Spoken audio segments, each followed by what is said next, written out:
د جمعې د ورځې یو خاص ختم کو څوک دا غواړي چې د هغوی د مال او دولت کې الله پاک برکت واچوي الله پاک دې د هغوی مشکلات ختم کړي الله پاک دې د هغوی تمام حاجات پوره کړي دغرنګې د نوکرو مسله د کاروبار مسله د هر څه الله پاک حل کړي دغرنګه څومره چې بیماران ورکره دي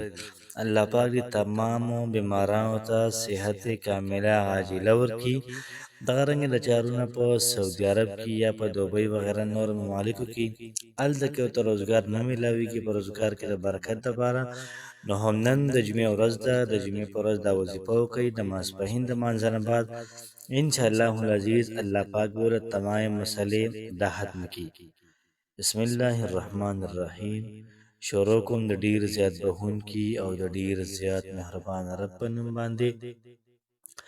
زه ګواهي ورکوم د دې خبرې چې د الله پاک نه علاوه د عبادت لایق بل څوک نشته نبی کریم صلی الله علیه و آله وسلم د الله پاک بنده او د الله پاک رسول دی محترم مسلمانانو نن د جمعې ورځ ده او د جمعې په ورځ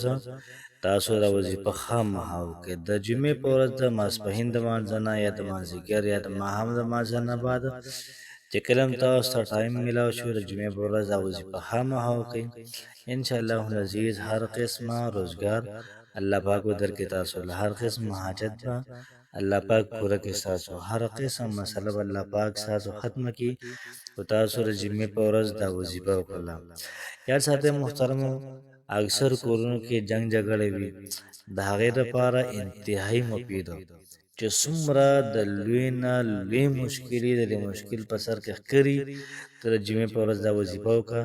انشاءالله العزیز تماشه کوه علماء کرام فرمایي چې 20 کالو تجربه ده تاسو په دې باندې تجربه وکړئ انشاءالله العزیز ژوند به را بدلیږي حالات به را بدلیږي تقدیر به انشاءالله بدلیږي بس تاسو را وظیفه د جمعې په ورځ ځان سره لازمان وکړئ او دغه رنګې هغه چاته به اجازت دی چې څوک د ثواب په نیت باندې بل چا سره شریک کړي بل چا ته ووایي یا شعر کړي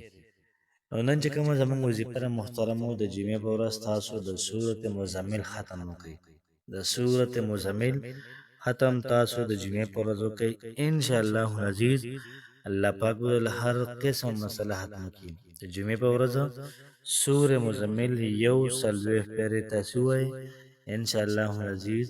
الله پاک به له تمام مسلې دا ختم کړي الله پاک هم خوشحاله آباد ساته السلام علیکم ورحمت الله وبرکاته